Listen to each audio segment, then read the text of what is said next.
कारण पंचायत समिती आणि झेडपीच्या ज्या हे लागल्यात म्हणजे ते काय पहिले जे काही होते ना सभासद म्हणजे त्या सभासदांनी काही तर विकास नाही केलेला.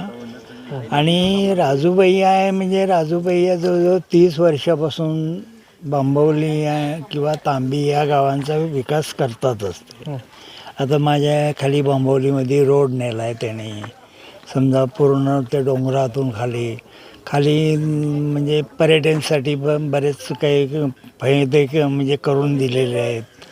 किंवा कुठली छोटी मोठी टाकी वगैरे माझं जे शेतीचं पाणी आहे ना त्यांनी 1 कोटी खर्च लावून बांधून खाली गावात आणलेलं आहे. कारण आता ते पाणी एवढं मोठं पाईपलाईन येतं आहे गावात. तर राजूबाई म्हणजे काय एक घरचा माणूस म्हणूनच ते कामं करतात.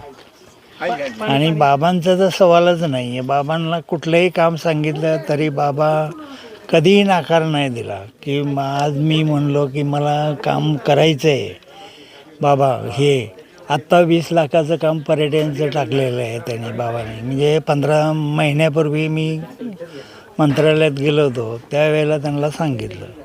तर त्याने आता मंजुरीला पण दिलं आहे, त्याचं टेंडर पण काढलं आहे.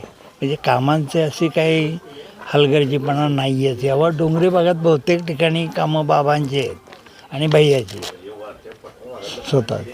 आत्तासुद्धा रोड भैयांना सांगितलेलं आहे. रोड का म्हणजे त्याचं डांबर वगैरे निघालं आहे ना तर ते म्हणले मी क्लिअर करून देतो म्हणून. तसं काही हे नाही आहे. बाकी काय आहे सगळं रस्ता झाला आहे, टाकीचं काम झालं आहे, पाण्याची थोडी समस्या आहे ती दूर करावी त्यांनी.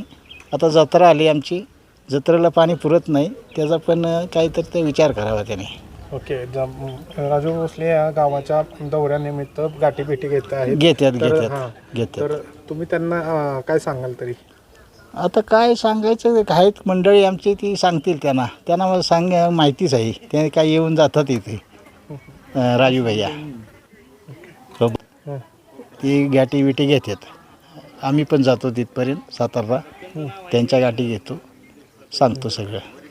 मी राजेंद्र घोरपडे, संचालक अजिंक्य तारा सहकारी साखर कारखाना. आमच्या परळी भागामध्ये केवळ रस्ते आणि गटारे याचेच विकास झालेला नाही, तर भाऊसाहेब महाराजांच्या माध्यमातून त्याचबरोबर शिवेंद्र महाराजांच्या माध्यमातून या ठिकाणी परळी धरण विकसित परळी धरणाचं काम पूर्ण झालं. आणि परळी धरणाचं काम पूर्ण झाल्यामुळं आमचा भाग परळी भाग हा सुजलाम सुफलाम झाला आहे.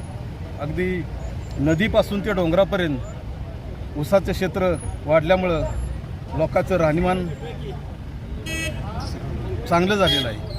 गोपाळराव माडी, मी आर्य विकास सेवा सोसायटीचा माजी चेअरमन आहे. आमच्याकडं मी काही जास्त विकासाबद्दल बोलणार नाही, पण आमच्या प्रत्येक गावात तुम्ही जर कुठला उमेदवार म्हटला तर आमच्या गावातलाच असं तुम्ही वाडी वस्ती आणि गावात जा, हे प्रत्येक माणूस हे सांगणार आहे की उमेदवार कुठला तर तो आमच्याच गावातला आहे. त्या पद्धतीने प्रत्येक गावात त्या माणसाला 100% मतदान मिळणार आहे, एवढंच मी सांगू. स्टार्ट करा. माझं नाव युसूफ पटेल, मी विद्यमान संचालक आहे कृषी उत्पन्न बाजार समिती सातारा. या राजूभाईच्या माध्यमातून शेतकऱ्यांचा आणि यातल्या भागातला काय फायदा झाला आहे आणि प्रचार दौऱ्यात किती प्रतिसाद भेटतो काय? श्रीमंत छत्रपती नामदार शिवेंद्रसिंहराजे भोसले आणि कार्यगटाचे उमेदवार राजूभाई भोसले यांच्या माध्यमातून जो काय तुम्हाला आता जे दिसतंय हा सगळा विकास हा त्या दोघांच्या माध्यमातूनच झालेला आहे, तिसऱ्या कुणाच्याही माध्यमातून झालेला नाही.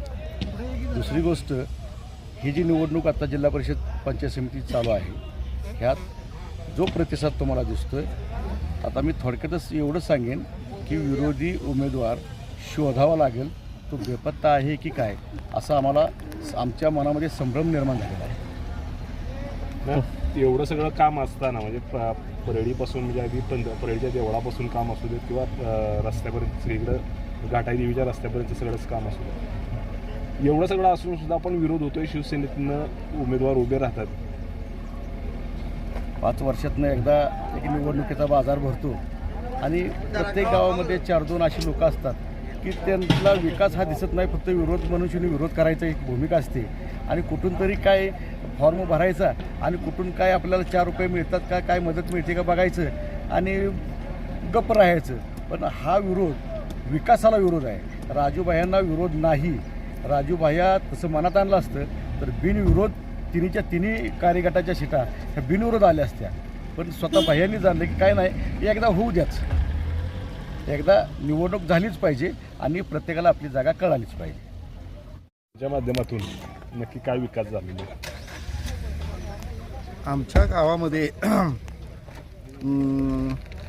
नामदार शिवेंद्रसिंह राजे भोसले, सार्वजनिक बांधकाम मंत्री महाराष्ट्र राज्य, तसेच राजू भैया भोसले आणि खासदार श्रीमंत छत्रपती उदयनराजे भोसले यांच्या प्रयत्नातून, यांच्या मार्गदर्शनातून किंवा यांच्या सर्व ह्याच्यातून आमच्या गावाला जाणारा रस्ता जवळपास 20 कोटीचा रस्त्याचं काम चालू आहे.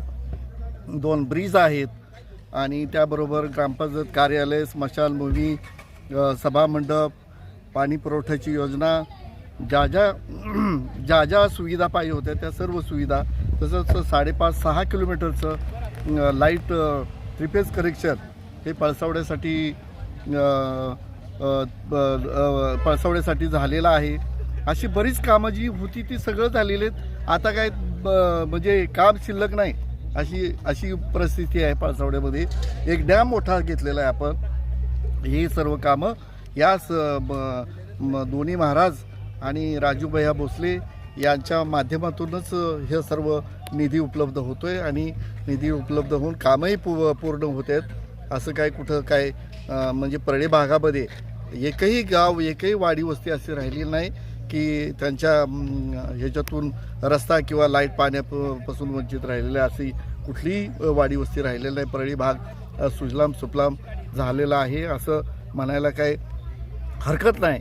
आणि यापुढेही जे काय कुठं काय राहिलं असेल, कुठं स्मशानभूमी वाडी वस्तीला राहिलं असेल किंवा कुठं काय काम राहिलं असेल ते या पुढच्या 5 वर्षामध्ये राजूभाया निश्चित उपाध्यक्ष होणार आहेत जिल्हा परिषदचे.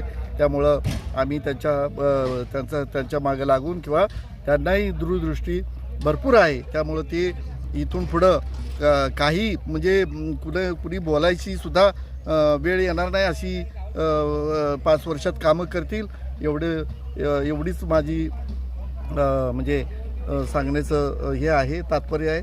आणि ह्यापुढं त्यांनाही शुभेच्छा देतो की भरघोस मतांनी निवडून येतील, याच्यात काय तिळमात्र शंका नाही. आणि बाकीचे तिकडं आमच्या कार्यगणामध्ये शोभाताई लोटेकर या देखील पंचायत समितीच्या उमेदवार आहेत. त्या पण कमळावर निवडणूक लढवत आहेत. त्या देखील त्याच मतांनी निवडून येतील. इकडं परळी गणामध्ये भंडारे बापू आहेत, ते सुद्धा कमळाच्या चिन्हावर निवडणूक लढवत आहेत. ते पण भरघोस मतांनी निवडून येतील, याच्यात काही शंका नाही. आणि राजू भैया तर उच्चांक करतील अशी मला खात्री आहे.